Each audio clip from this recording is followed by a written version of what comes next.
ಒಂದು ಕೆಲಸ ಮಾಡಿ, ನೀವು ದುಡ್ಡು ಎಣಿಸಿ ಒಂದು ರೂಪಾಯಿ ಕೂಡ ಕಮ್ಮಿ ಇರೋದಿಲ್ಲ. ಒಂದು ಕೆಲಸ ಮಾಡಿ, ನೀವು ಎಣ್ಸೆಣ್ಸ್ ಕೊಡ್ತಾರೆ, ನಾನು ಜೋಡಿಸ್ತೀನಿ. ಹಾ, ಆಯ್ತು.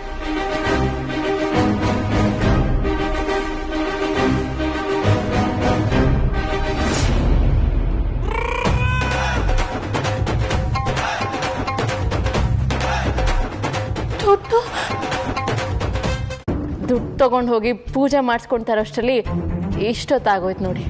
ಡಬಲ್ ಆಯ್ತಾ? ಇದ್ರಲ್ಲಿ ಎಷ್ಟಿದೆ ಅಂತಾನೆ ನಮಗೆ ಗೊತ್ತಿಲ್ಲ, ಇನ್ ಡಬಲ್ ಆಗಿದ್ ಗೊತ್ತಾಗುತ್ತಾ? ಯಾವನು ಸ್ವಾಮೀಜಿ ಹೇಳ್ದ ಅಂತೇಳಿ ನೀನು ಪೂಜೆ ಮಾಡಿಸ್ಕೊಂಡು ಬಂದಿದ್ದನ್ನ ನಾನು ನಂಬೇಕಾ?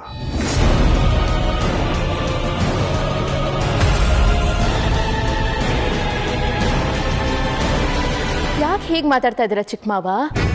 ಅವ್ರು ಹೇಳಿದ್ದು ದುಡ್ಡು 2ರಷ್ಟಾಗುತ್ತೆ ಅಂತ. ಹಾಗಾದ್ರೆ ನಮ್ಗೆ ಒಳ್ಳೇದಲ್ವಾ? ಅದಕ್ಕೆ ತಗೊಂಡು ಹೋದ್ವಿ ಅಷ್ಟೇ. ಅಂದ್ರೆ ಈಗ ನೀನು ಹೇಳ್ತಿರೋದೇನು, ನೀನು ಪೂಜೆ ಮಾಡಿಸ್ಕೊಂಡು ಬಂದಿದ್ಯಾ, ಹಾಗಾಗಿ ತಿಜೋರಿ ತುಂಬಾ ದುಡ್ಡಿರುತ್ತೆ ಅಂತನಾ? ಗೊತ್ತಿಲ್ಲ, ಆದ್ರೆ ನಮ್ಮ ಪ್ರಯತ್ನ ನಾವು ಪಟ್ವಿ ಅಷ್ಟೇ. ಅಯ್ಯೋ ಅದೆಲ್ಲ ಬಿಡಮ್ಮ, ನೀನ್ ಬಂದಿಯಲ್ಲ ಅಷ್ಟು ಸಾಕು. ಗೋವಿಂದ, ದುಡ್ಡೆಲ್ಲ ತಗೊಂಡೋಗಿ ತಿಜೋರಿಲಿಡು. ನಾನಂತೂ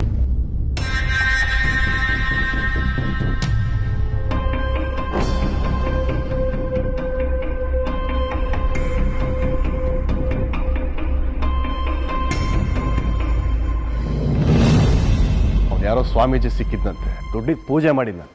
ದುಪ್ಪಟ್ಟಾಗುತ್ತೆ ಅಂದ್ರೆ ಮನುಷ್ಯ ದುಡ್ಡು ಮಾತ್ರ ಅಲ್ಲ, ದುಪ್ಪಟ್ಟಾಗ್ಲಿ ಅಂತ ಬೇಡ್ಕೊಳ್ತಾನೆ. ಇದೇನ್ ದೊಡ್ಡ ವಿಷಯ ಅಲ್ಲ ಬಿಡಿ. ಆದ್ರೆ ನನಗೆ ಯಾಕೋ ನೀವು ಹೇಳ್ತಿರೋ ಮಾತುಗಳು ಕನ್ವಿನ್ಸಿಂಗ್ ಅಂತ ಅನ್ನಿಸ್ತಾ ಇಲ್ಲ. ಡೆಫಿನೆಟ್ಲಿ ಇಲ್ಲೇನೋ ಪ್ರಾಬ್ಲಮ್ ಇದೆ.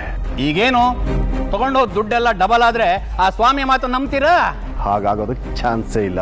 ಓ, ನೀವು ಅವರನ್ನ ನಂಬೋ ಪ್ರಸಂಗ ಬರೋದೇ ಇಲ್ವಾ? ಹೌದು.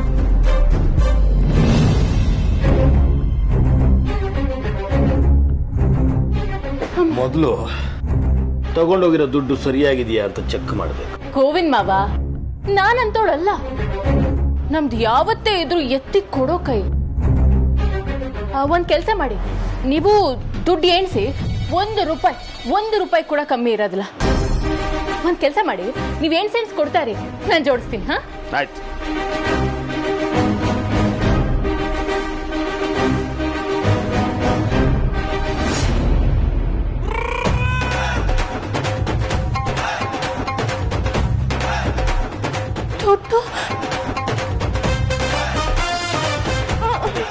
ಏನಾಯ್ತಮ್ಮ?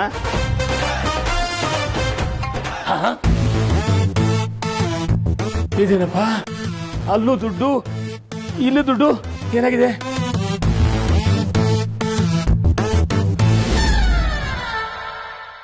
ಅಯ್ಯೋ ಅಕ್ಕ, ಚಿಕ್ಕವ್ವ, ಅತ್ತೆ, ಇಲ್ಲಿ ನೋಡಿ. ಗೋವಿಂದ, ಏನಾಯ್ತು? ಅಯ್ಯೋ, ನನ್ ಬಾಯಿಂದ ಕೇಳ್ಬೇಕಾ? ಬಂದ್ ನೋಡಿ ಇಲ್ಲಿ, ಬನ್ನಿ. ಏನು?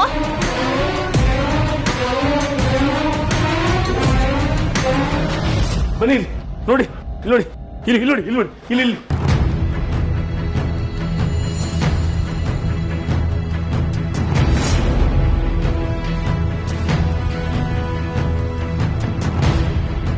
ಇದು ಹೇಗೆ ಸಾಧ್ಯ?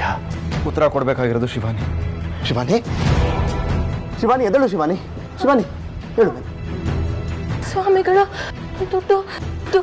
ಶಿವಾನಿ, ನೀನು ಅನ್ಕೊಂಡಂಗೆ ದುಡ್ಡು ಒಡವೆ ಎಲ್ಲ ಡಬಲ್ ಆಗಿದೆ, ಅಲ್ಲೋಡು. ಡಬಲ್?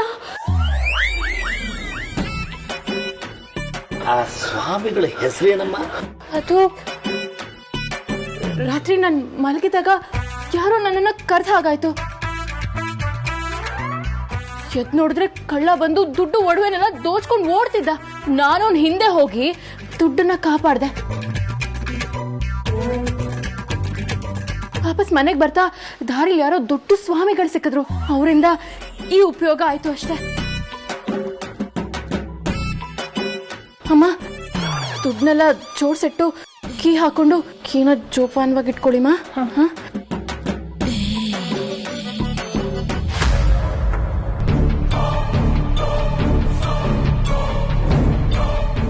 ನಾನು ಇಲ್ಲಿಂದ ಸ್ವಲ್ಪ ದುಡ್ಡು ಹೊಡೆದು ಆ ಡಬಲ್ ಮಾಡೋ ಸ್ವಾಮೀಜಿ ಹತ್ರ ತಗೊಂಡೋಗಿ ಡಬಲ್ ಮಾಡಿಸ್ಬಿಟ್ರೆ ಹೆಂಗಿದ್ರು ಕದ್ದಿರೋ ದುಡ್ಡು ಎತ್ತಿದ್ರೆ ಯಾರಿಗೂ ಗೊತ್ತಾಗಲ್ಲ.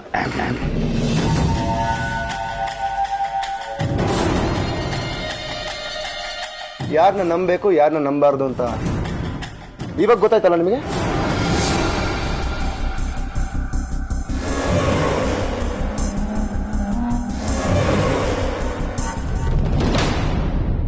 ಸುಮಾತ್ರ ಇದು ಗರುಡ ಲೋಕದ ನನ್ನ ಹೆಸರು. ಇದನ್ನ ಇಲ್ಲಿ ಯಾರು ಕೂಗ್ದಂಗೆ ಆಯ್ತಲ್ಲ. ಸುಮಾತ್ರ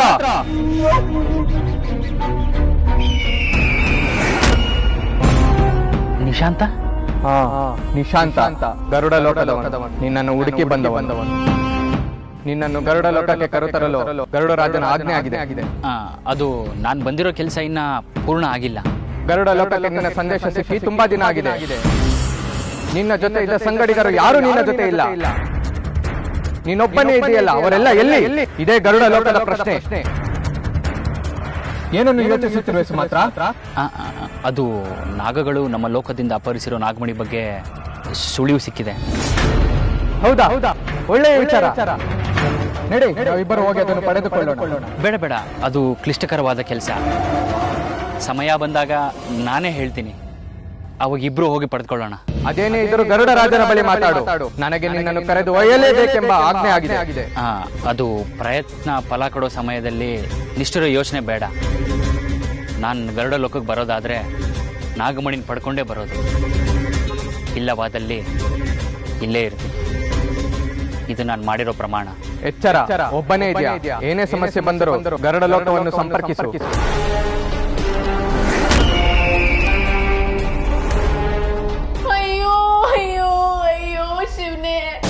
ನಿನಗೆ ಕಣ್ಣಿಲ್ವಾ, ಹೃದಯ ಇಲ್ವಾ, ಕಿಡ್ನಿ ಇಲ್ವಾ, ಕರಳಿಲ್ವಾ?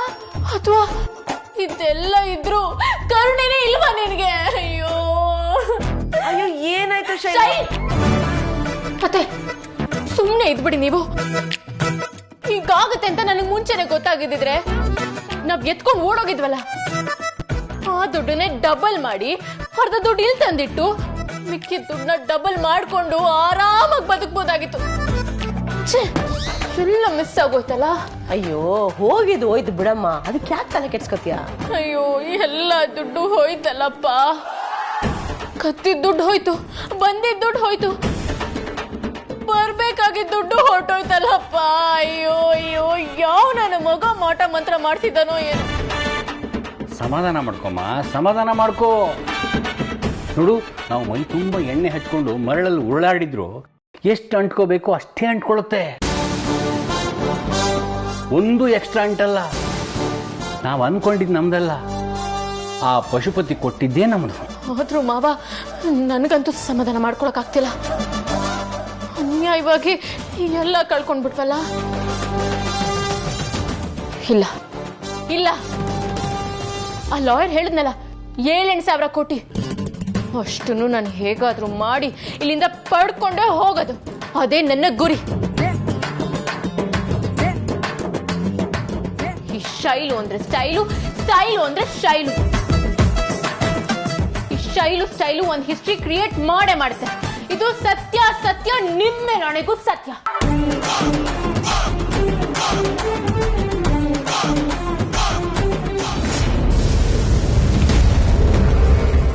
ಕೊನೆಗಾಲದ ಮೊದಲ ಹಂತದಲ್ಲಿ ನಾವಿದ್ದೇವೆ ನಂದೀಶ. ದುರಂತ ಯಾವ ಸಮಯದಲ್ಲಿ ಬೇಕಾದರೂ ಎದುರಾಗಬಹುದು. ಗುರುಗಳೇ, ಏನ್ ಹೇಳ್ತಾ ಇದ್ದೀರಾ? ಮಹಾಕಂಟಕಕ್ಕೆ ಜಾಸ್ತಿ ದಿನ ಬೇಕಾಗಿಲ್ಲವೆಂದು ತಾಯಿ ಜ್ವಾಲಮಾಲಿನಿ ಆಜ್ಞೆ ಮಾಡಿದ್ದಾಳೆ. ಅವಳ ಎಚ್ಚರಿಕೆ ತಪ್ಪಿದರೆ ಸಾವು ಖಚಿತ. ನಾಗಮಣಿಯನ್ನು ಅಪಹರಣ ಮಾಡಿ ನಾಗರಾಜನ ಸಾವಿಗೆ ಪ್ರತ್ಯಕ್ಷವಾಗಿ ಪರೋಕ್ಷವಾಗಿ ಕಾರಣರಾದವರು ಯಾವ ಕ್ಷಣದಲ್ಲಿ ಬೇಕಾದರೂ ರಕ್ತಕಾರಿ ಸಾಯಬಹುದು. ನಾಗಿಣಿಯ ಆಗಮನ ಆಗಿದೆ.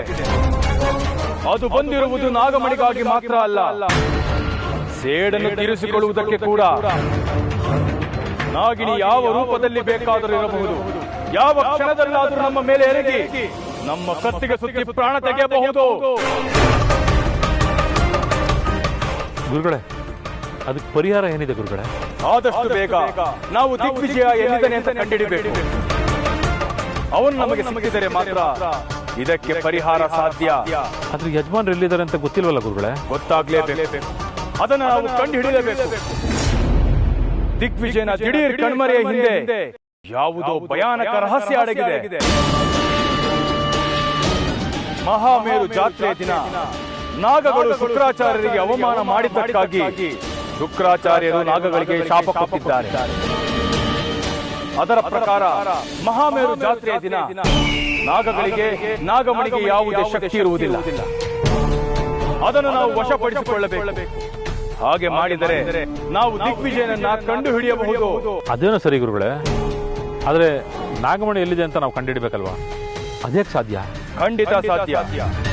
ಜ್ವಾಲಮಾಲಿನಿ ಆಶೀರ್ವಾದದಿಂದ ನನಗೆ ಅಗಾಧ ಶಕ್ತಿ ಸಿಕ್ಕಿದೆ. ಅದರ ಸಹಾಯದಿಂದ ನಾನು ಮೊದಲೇ ನಾಗಮಣಿ ವಶಪಡಿಸಿಕೊಂಡು ಅದನ್ನ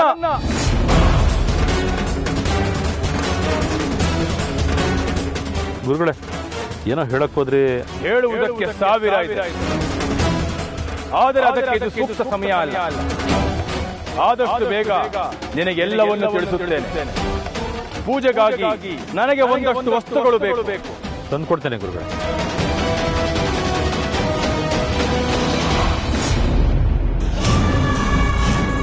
ಈ ಗುರುಗಳು ಏನೋ ನನ್ನಿಂದ ಮುಚ್ಚಿಡ್ತಾ ಇದ್ದಾರೆ. ಏನಿರ್ಬೋದು? ಕಂಡುಹಿಡಿತೀನಿ. ಥ್ಯಾಂಕ್ಸ್. ಯಾಕೆ? ನನ್ನ ನಂಬಿಕೆ ಉಳಿಸ್ಕೊಂಡಿದ್ದಕ್ಕೆ. ನಂಬಿಕೆಗೆ ಇನ್ನೊಂದು ಹೆಸರು ಶೈಲು. ಅದ್ರಲ್ಲಿ ಏನ್ ವಿಶೇಷ? ಅದ್ರಲ್ಲಿ ಸಡನ್ ಆಗಿ ಮಾತಲ್ಲ ಯಾಕೆ? ನೀನು ಬೆಳಿಗ್ಗೆ ಮನೇಲಿ ಇಲ್ಲಿದ್ದಾಗ ಎಲ್ಲರೂ ಅವಳು ವಾಪಸ್ ಬರೋದೇ ಇಲ್ಲ ಅಂತೆಲ್ಲ ಹೇಳ್ತಿದ್ರು.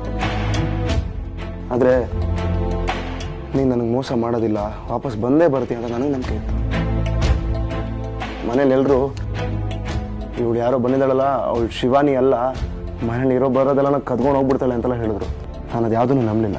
ಅಯ್ಯೋ ಗುರುಡು, ನಿನ್ನ ಮನೆಯವ್ರು ಅನ್ಕೊಂಡಿದ್ದೆ ನಿಜ. ಬಿರಿಯಾನಿ ತಿನ್ನೋ ಚಾನ್ಸ್ ಇದ್ದಾಗ ಒಂದು ಲೆಗ್ ಪೀಸ್ ತಗೊಂಡು ಓಡ್ ಹೋಗೋ ದೊಡ್ಡತನ ನಂದಲ್ಲ. ನಾನು ಬಂದಿರೋದು ಚಿಲ್ಲರೆ ಕಾಸಲ್ಲ, ಇಷ್ಟು ಆಸ್ತಿನ ಬೇಸ್ ಮಾಡೋದು. ಏನು ನೀನು ಮಾತಾಡ್ತಾನೆ ಇಲ್ಲ? ಅದೇನಂದ್ರೆ ಈ ಶೈಲುಗೆ ಹೊಗಳಿಕೆ ಎಲ್ಲ ಇಷ್ಟ ಆಗಲ್ಲ. ಅದಕ್ಕೆ ಯಾರಾದ್ರೂ ಹೊಗಳಿದಾಗ ಸೈಲೆಂಟ್ ಆಗ್ಬಿಡ್ತೀನಿ. ಆದ್ರೂ ಏನು ಹೇಳು, ನೀನ್ ಬಂದಿದ್ದು ಒಂಥರ ಖುಷಿ ಆಯ್ತು. ಅಯ್ಯೋ, ಇಂಥ ಆಸ್ತಿನೆಲ್ಲ ಬಿಟ್ಟು ಯಾರಾದ್ರೂ ಹೋಗ್ತಾರ? ನಿಂದೊಳ್ಳೆ ಕತೆ ಆಯ್ತು ಗುರು. ಏನು ಆಸ್ತಿನ? ಏನ್ ಹೇಳ್ತಾ ಇದ್ಯಾ? ಆಸ್ತಿ ಅನ್ನ? ಹಾ, ಇಲ್ಲಿ ಒಂದೊಂದು ಸಂಬಂಧನೂ ಒಂದೊಂದು ಆಸ್ತಿ ಅಲ್ವಾ? ದೊಡ್ಡ ಮನೆ, ದೊಡ್ಡ ಮನ್ಸಿರೋ ಜನ, ಬಾ ಎಂತ ಒಳ್ಳೆ ಫ್ಯಾಮಿಲಿ. ಇವ್ರನ್ನೆಲ್ಲ ಬಿಟ್ಟು ಹೋಗಕ್ಕೆ ಮನ್ಸಾದ್ರೂ ಹೇಗ್ ಬರುತ್ತೆ ಹೇಳು? ಅಂದ್ರೆ ನಿನಗೆ ನಮ್ಮ ಮನೆಯವರೆಲ್ಲರೂ ಅಷ್ಟು ಬೇಗ ಇಷ್ಟ ಆಗ್ಬಿಟ್ರಾ? ಹೂಜಿರೋ, ನನಗೆ ಅವರೆಲ್ಲ ಸಿಕ್ಕಾಪಟ್ಟೆ ಇಷ್ಟ ಆಗ್ಬಿಟ್ಟಿದ್ದಾರೆ. ಅವರೇ ಬಿಟ್ರು ನಾನು ಅವ್ರನ್ನ ಖಂಡಿತ ಬಿಡಲ್ಲ. ಆದ್ರೂ ನಂಗೊಂದು ಡೌಟು. ಏನು? ಅದು ದುಡ್ಡು ಹೇಗೆ ಡಬಲ್ ಆಯ್ತು? ನೀನೇ ಪೂಜೆ ಮಾಡಿದ್ಯಲ್ಲ? ಹಾ ಕರೆಕ್ಟು, ನಾನೇ ಪೂಜೆ ಮಾಡಿದ್ನಲ್ಲ. ಆದ್ರೆ ನಂಬಿಕೆ ಇಲ್ಲದೆ ಪೂಜೆ ಮಾಡಿದ್ರೆ ಫಲ ಸಿಗುತ್ತೆ ಅಂತ ಗೊತ್ತಿರ್ಲಿಲ್ಲ. ಆದ್ರೂ ಏನೇ ಹೇಳು. ಹೌದು, ಆದ್ರೆ ನಾನ್ ಮಾಡಕ್ ಹೋಗಿದ್ದೆ ಬೇರೆ ಪೂಜೆ, ಇಲ್ಲ ಆಗಿರೋದೇ ಬೇರೆ.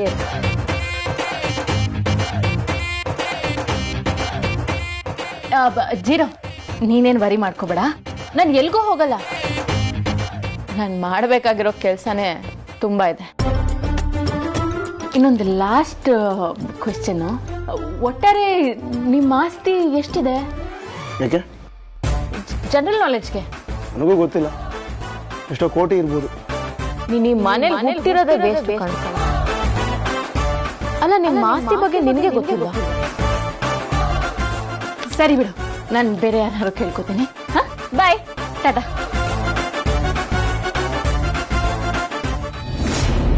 ಶಿವಾನಿ ಹೋದ್ಲು, ಮತ್ತೆ ಬರಲ್ಲ.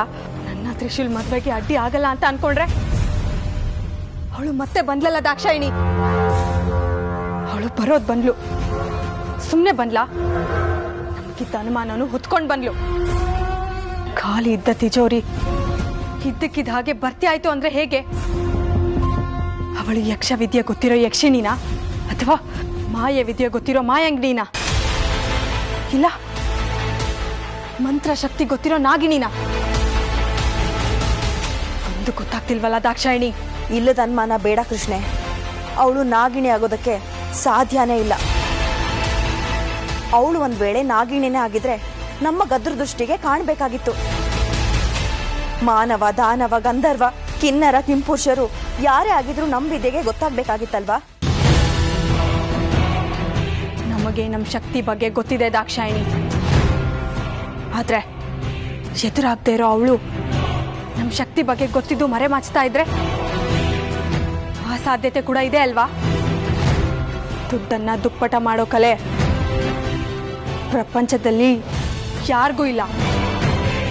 ಇವಳಿಗೆ ಅದು ಸಾಧ್ಯ ಆಗಿದೆ ಅಂದ್ರೆ ಅವಳಿಗೆ ದೈವ ಶಕ್ತಿ ಇದೆ ಅಂತ ತಾನೆ?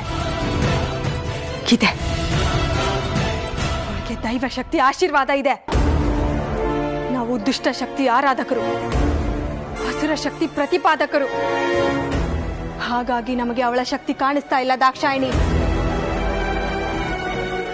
100ಕ್ಕೆ 100ರಷ್ಟು ಹೇಳ್ತಾ ಇದ್ದೀನಿ ದಾಕ್ಷಾಯಿಣಿ, ಅವಳು ನಾಗಿಣಿ, ಶಿವಾನಿ ಅನ್ನೋ ನಾಗಿಣಿ. ಅವಳು ಯಾವುದೋ ಕಾರಣಕ್ಕಾಗಿ ಬಂದ ನಾಗಿಣಿನ ಅಥವಾ ತನ್ನ ಗುರಿ ಸಾಧಿಸೋದಕ್ಕೋಸ್ಕರ ಬಂದಿರೋ ನಾಗಿಣಿನ ಕಂಡುಹಿಡಿತೀನಿ. ಆದಷ್ಟು ಬೇಗ ಕಂಡುಹಿಡಿತೀನಿ.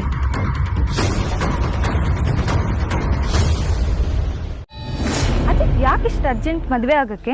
ತಮಾಷೆ ಮಾಡ್ತಿಲ್ಲ ತಾನೆ? ರೀನಾ, ಇದು ತಮಾಷೆ ಅಲ್ಲ. ಗರುಡ ಲೋಕದವರು ನನ್ನ ಜಾಡ್ ಕಂಡುಹಿಡಿದಿದ್ದಾರೆ.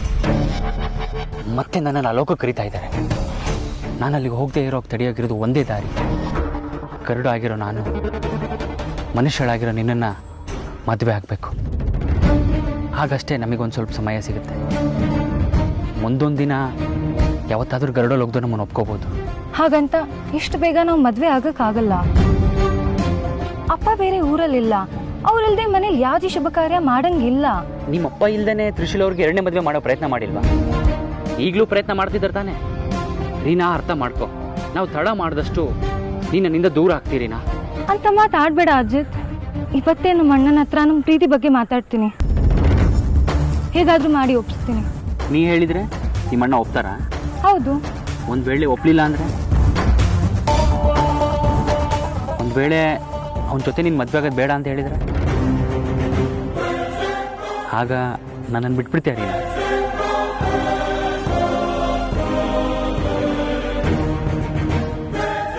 ಇನ್ನೊಂದ್ಸಲ ಹಿಂಗೆಲ್ಲ ಮಾತಾಡಿದ್ರೆ ನಿನ್ನನ್ನು ಸಾಯಿಸಿ ನಾನು ಸತ್ತೋಗ್ತೀನಿ. ಹೇಗಾದ್ರೂ ಮಾಡಿ ಮನೇಲಿ ಒಪ್ಪಿಸ್ತೀನಿ. ನಮ್ಮಿಬ್ರು ಮದ್ವೆ ಆ ದೇವ್ರ ನಿರ್ಧಾರ ಮಾಡಿದ್ಮೇಲೆ ಯಾರಿಂದನೂ ತಡೆಯಕ್ಕಾಗಲ್ಲ. ರೀನಾ,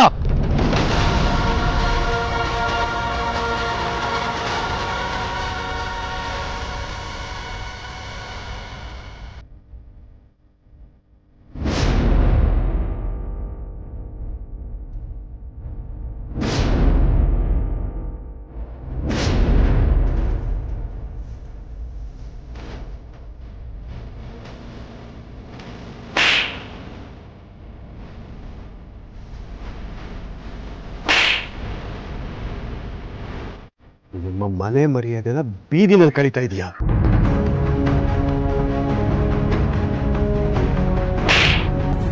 ಯಾಕೆ ಸರ್ ಅವಳಿಗೆ ಹೊಡಿತಾ ಇದ್ದೀರಾ? ಅವಳು ಬರೀ ನನ್ನ ಫ್ರೆಂಡ್ ಅಷ್ಟೇ. ಏಯ್, ಇವಳು ನಿನ್ನ ಫ್ರೆಂಡ್ ಅಷ್ಟೇ. ಹೋದ್ರೆ ನನ್ನ ಮಗಳು. ನೋಡು, ಇದು ನನ್ನ ಮನೆ ವಿಚಾರ. ಅಡ್ಡ ಬಂದ್ರೆ ಸೀಳಿ ಬಿಡ್ತೀನಿ.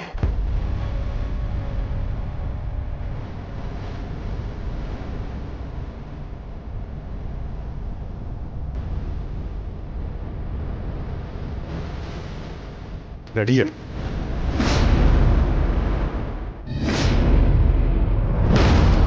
ರೀನಾ, ಏನಾಯ್ತೆ? ಯಾಕೆ ಅಳ್ತಾ ಇದೆಯಾ? ಅವ್ರು ನನಗೆ ಹೊಡೆದ್ರು.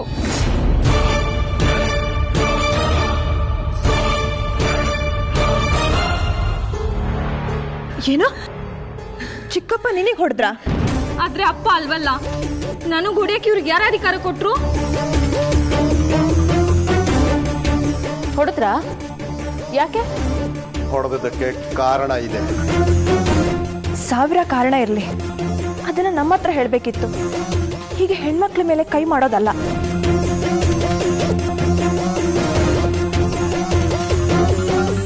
ಇವಳ ಕಡೆಯಿಂದ ತಪ್ಪಾಗಿತ್ತು, ಅದಕ್ಕೆ ಹೊಡೆದ. ಅವಳನ್ನ ಹೊಡೆಯೋ ರೈಟ್ಸ್ ನನಗೂ ಇದೆ.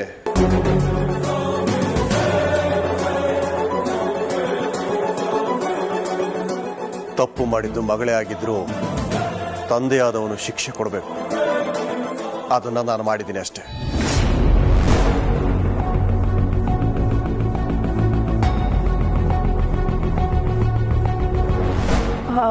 ಅಂದ್ರೆ ಚಿಕ್ಕಪ್ಪ ಅಂದ್ರೆ ಅಪ್ಪನ ಥರನೇ ಅಲ್ವಾ?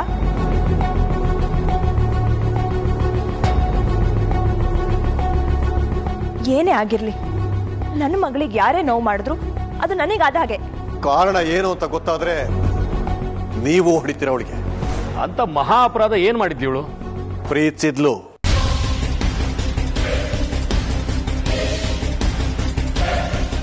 ಊರು ಕೇರಿ ಗೊತ್ತಿಲ್ಲದವನ ಜೊತೆ ಓಡಾಡ್ತಾ ಇದ್ಲು. ಬೀದಿನಲ್ಲಿ ಅವನ್ನ ತಪ್ಕೊಂಡು ನಿಂತಿದ್ಲು. ತಪ್ಪು ತಾನೇ?